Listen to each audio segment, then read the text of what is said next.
Trends are everywhere. Whether it's fidget spinners or Wordle, there's always a new one just around the corner. Yeah, it's over there, right there. And when it comes to cars, things are no different. There are the good ones, like pop-up headlights or white wall tires, that maybe one day might just make a comeback. And then there's the bad and the downright ugly that we'll be talking about today. But first, drop a comment with which automotive trend you think should die in 2022. Then see if your list matches ours. Then strap yourself in and let's get into it. Today on Blinker Fluid, kicking things off with one trend that everyone will agree on. So, we all know that engines need air.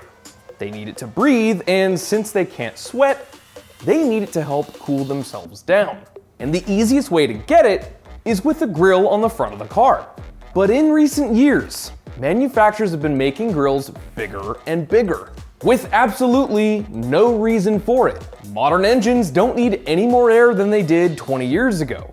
And it's even worse on electric cars. These need almost no air at all. But Audi, BMW, Lexus, and Mercedes all insist on fitting huge fake grills to their EVs. This is a trend that needs to stop, and the sooner, the better.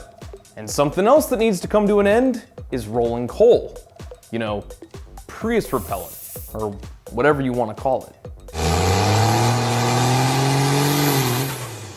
Now I'm sure y'all synced it on the YouTube where some dude in a massive pickup fills the air with clouds of black smoke. Now this is pretty easy to do with the diesel engine. Just remove the cats and run the fuel mixture super rich. And you too can have soot clouds for days. But come on, are you really impressing anyone? No matter how much you hate the environment, the roads are still gonna be full of fuel efficient cars, including hybrids and EVs. Dude, what are you doing? I'm shopping. Dude, what are you doing? I'm shopping. Dude, what are you doing? I'm shopping. Guys, we've all been doing a lot more online shopping, right? And that's where today's sponsor, Honey, is something you need to be using. Plus, it is so easy to use. Our pet dinosaur, Dino, he can use it, and he really can't do much. Now, Honey's the free internet browser extension, and it is really my online saving sidekick. It automatically scours the internet for promotional codes to give you discounts wherever you like to shop. It's roarsome, and it already works for the things you're already buying. It's so easy to install with just 2 clicks, and you'll be able to use it on lots of your favorite websites. It's so simple, it just pops up at checkout and asks you to apply the coupons. Bam! You just saved some money. Dude, what are you doing? Bro, I'm shopping and spending that dough. Aren't you silly? It seriously starts searching for coupon codes automatically and works on all types of websites. And all you gotta do is hit accept and it's gonna save you money. Everything from auto parts stores, gaming websites, tech websites, literally anything. So, if you got a computer, Honey needs to be on it. Just go to joinhoney.com/idealmedia. That's joinhoney.com/idealmedia. Be sure to download it because it's on all our computers here at Ideal. And thanks, Honey, for sponsoring today's video. Now, back to the show. But a trend that both EVs and gas cars are guilty of is fake vents.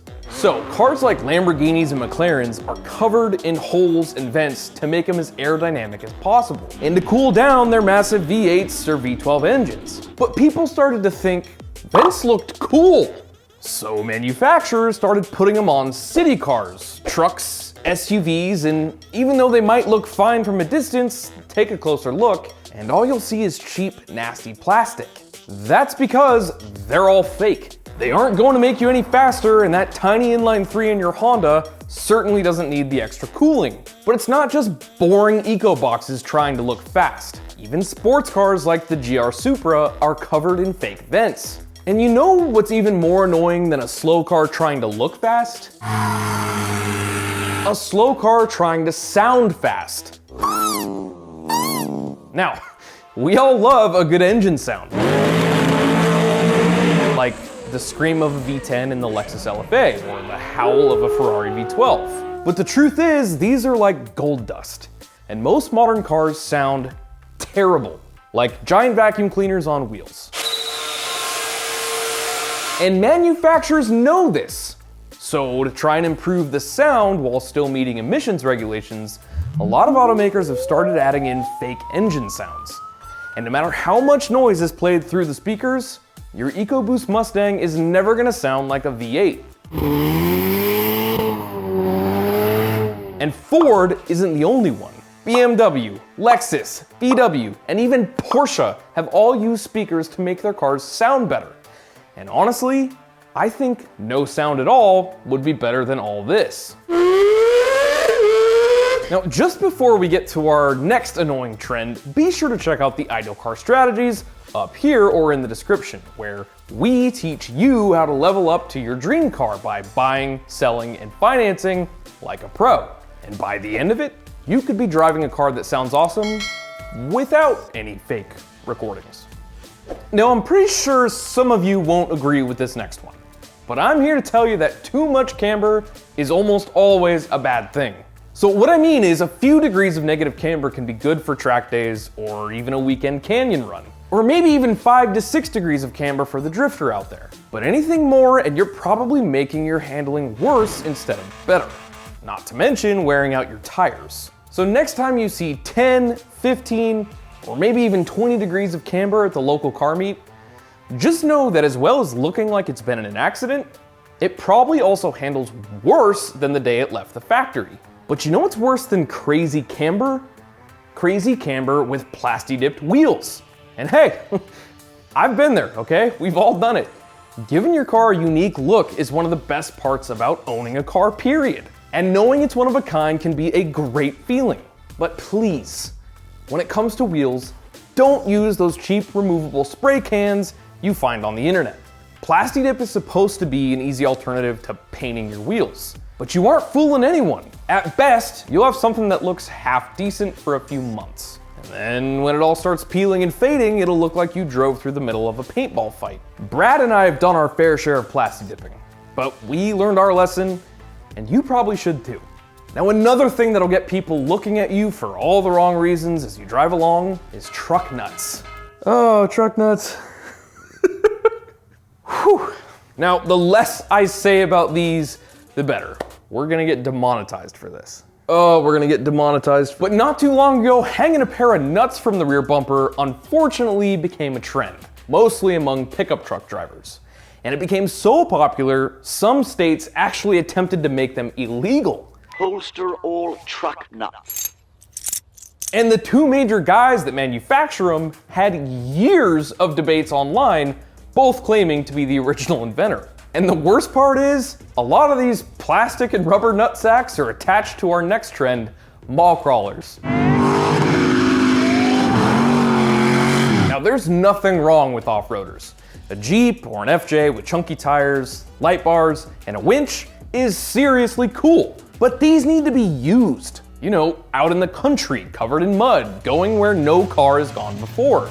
Unfortunately, most of them will never do any of that, and will be kept perfectly clean to cruise around the Walmart parking lot, flexing out on curbs. Look, if you went through all the trouble of buying or building an off-roader, get out to the woods or find some sand dunes and make the most of that beastly truck. You'll have a blast and your friends will probably stop making fun of you. Now, next on this list is something pretty much all modern cars have. Plastic covers on everything. Back in the old days, you could pop open the hood and see the beating heart that powers your pride and joy. But get under the hood of pretty much any car made in the last 10 years, and all you'll see is a bunch of plastic covering all the eye candy. I want to see individual throttle bodies and big metal cooling pipes, not a bunch of badges and warning stickers telling me that there is indeed an engine buried under there somewhere. Let us see all the engineering before internal combustion is in the history books, and we'll all have to look at a bunch of wires and giant laptop batteries. Now, I know modern cars cover themselves up for a million different engineering reasons, including engine noise. But still, I like machines. I prefer an engine bay dressed up more like a pinup girl and a bit less like Queen Elizabeth. And another thing about modern cars is the key, or rather the lack of an actual key. I probably sound like your dad now, complaining about everything being better in the old days. But the truth is, some things were just better without all the fancy new tech.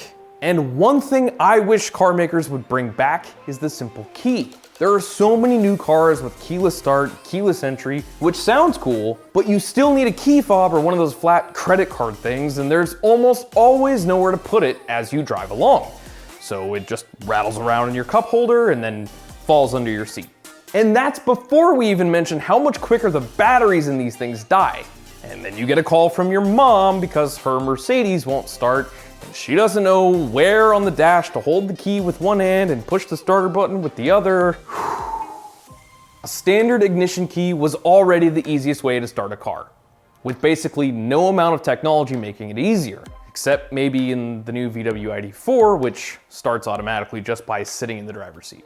But that's an electric car, so it doesn't count. And another place where cars are just starting to feel like iPhones on wheels is with all the giant touchscreens. Now, this trend really started with cars like the Tesla Model S, replacing all physical controls with essentially an iPad stuck to the dash. But now, everyone from Ford to Honda, and even Ferrari, are ditching knobs and buttons in favor of screens. And when you're on the road, it's just so much easier to adjust the air conditioning or turn up the music with a knob than going through the menus on a touchscreen. So please, just give us back the buttons and knobs.